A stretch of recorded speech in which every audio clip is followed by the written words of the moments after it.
क्रांतिकारी इस्पात मजदूर संघ HMS की तरफ से 5 तारीख को 5 सितंबर को कोको वैन ब्लास्ट फर्नेस और ट्रैफिक डिपार्टमेंट में हम लोगों ने 24 घंटा के लिए हड़ताल का आह्वान किया था, जिसमें 17 सूत्री मांग हम लोगों ने दिया है।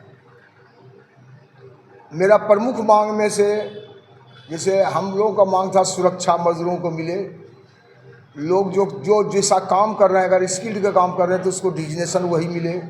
और सबसे बड़ी बात है कि जो ESI से बाहर हो गए हैं लोग, जिसका ट्रीटमेंट परिवार का ट्रीटमेंट इलाज बंद हो गया है, बोकारो स्टील इस बात को अपने जिम्मेदारी से ले और 1 घंटा पहले ड्यूटी आने के 1 घंटा बाद घर से डेरा से आने में, गांव से आने में, जहां से भी हो उसको ऑन ड्यूटी माना जाए। उसके अलावा और बहुत सारा मांग था जो प्लांट के लोकल संबंधित मांग था। कल वार्ता हुई ELC के यहाँ, बोकारो स्टील से कोको वैन ब्लास्ट फर्नेस और ट्रैफिक डिपार्टमेंट के सारे GM लोग गए थे, IR के GM गए थे और हम लोगों की तरफ से भी लोग गए थे। कल 11 बजे से लेकर शाम 6:30 बजे तक लगातार बैठक हुई, कोई नाश्ता पानी नहीं। और ELC ने साफ शब्दों में कह दिया मैनेजमेंट को कि आपका जो ये प्लांट है, यहीं पर बगल में कोल इंडिया है, यहाँ NTPC है, ONGC है, DVC है, हर कोई जो ऑर्गेनाइजेशन है वो अपने अपने एम्प्लॉय का जो कारखाना का वेज है सब फिक्स कर लिया है और सब सुरक्षा सब चीज़ दे रहा है। लेकिन बोकारो स्टील प्लांट है जो पब्लिक अंडरटेकिंग है, यहाँ पर जिस तरह से मजदूरों का शोषण हो रहा है, मजदूरों के साथ भेदभाव हो रहा है, ये हम लोगों को कहते हुए बहुत शर्म आती है। ELC ने कहा, उन्होंने कहा कि जो मजदूर काम करता है, जहाँ सेफ्टी देना है, चाहे BSL का मजदूर हो चाहे ठेका मजदूर हो, सेफ्टी का जो मापदंड है वो बराबर होना चाहिए। अगर मजदूर स्किल्ड का काम कर रहे हैं तो उसको स्किल्ड बना देना चाहिए।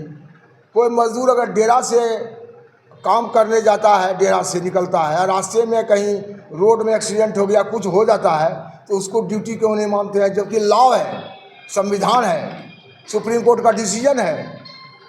तो आप दूसरा आपको जैसे ग्रेच्युटी है, जो मजदूर काम करता है जितना 1 साल काम किया तो 5 साल के बाद वो ग्रेच्युटी का हकदार होता है। बोकारो स्टील नहीं देती है। उन्होंने कहा कि ये लॉ है, आपको देना होगा।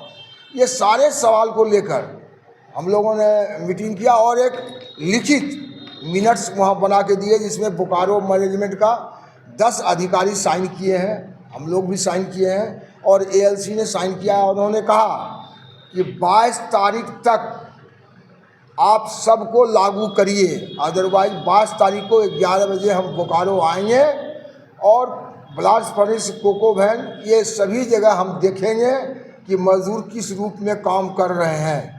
अगर हमको ऐसा लग गया कि आप लोग सही काम नहीं कर रहे हैं तो आप पर कार्रवाई करने के लिए हम विवश हो जाएंगे। अभी फिलहाल आश्वासन से अभी जो कल बातचीत हुई उसमें ELC ने कहा कि 22 तारीख को हम चूँकि बोकारो आ रहे हैं, इसलिए 22 तारीख तक आप हड़ताल को आप डेफर करिए। 22 तारीख को अगर नहीं होगा तो 22 के बाद आप फ्री हैं, हम आपको नहीं रोक सकते हैं। इसलिए हम लोगों ने डिसीजन लिया है कि 22 तक जो हमारा हड़ताल था 5 तारीख को, उसको डेफर करके 22 तक हम उसको डेफर किए। मतलब आश्वासन पर आपने ये हड़ताल, आश्वासन पर लिखित रिटर्न एग्रीमेंट है। बोकारो मैनेजमेंट, हम लोग और ELC, ये तीनों के साथ एग्रीमेंट है पॉइंट वाइज, और उसका वो अवलोकन करेंगे 22 तारीख को। अगर उसमें जो हम कहे हैं, जो मैनेजमेंट बोली है, उसका वो आके चेक करेंगे। अगर उसमें गलती होगा तो वो बोल दिए कि 22 तक अगर नहीं भी कर रहे हैं तो आप कर दीजिए, अदरवाइज हम आप पर कार्रवाई करेंगे। जैसे मजदूर यहाँ इंसेंटिव नहीं मिलता है, बोले इंसेंटिव क्यों नहीं मिलेगा? नाइट शिफ्ट अलाउंस नहीं मिलता, क्यों नहीं मिलेगा? जब BSL मजदूर को 180 रुपया एक नाइट का मिलता है तो वो ठेका जो प्रीमियर नेचर में काम कर रहा है उसको क्यों नहीं मिलेगा? आज ब्लास्ट फर्नेस कौन चला रहा है? पूरा ठेका मजदूर, एक भी BSL का आदमी नहीं है, एक भी नहीं, और पूरा ठेका मजदूर चला रहा है। कोको वैन में पुशिंग कर रहा है, सारा काम सब आउटसोर्स है, लेकिन उसके बाद भी उसको झारखंड सरकार का मिनिमम वेज दे रहा है। और झारखंड सरकार का मिनिमम वेज क्या है?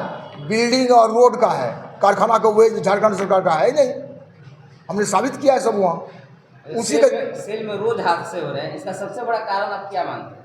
ये बोकारो मैनेजमेंट की लापरवाही से मजदूर का हादसा हो रहा है, मजदूर मर रहे हैं, उसको सेफ्टी का कोई मतलब ध्यान किसी का नहीं है। सब लोग अपने आप में मस्त है, बोकारो मैनेजमेंट में सब अपना मस्त है। लोग समझता है कि सेल रहेगा कि नहीं रहेगा, जितना लूटना है लूट लो, कल क्या होगा नहीं जानते हैं। ये यहाँ एक नारा चल रहा है मैनेजमेंट में, लूटना है तो लूट लो।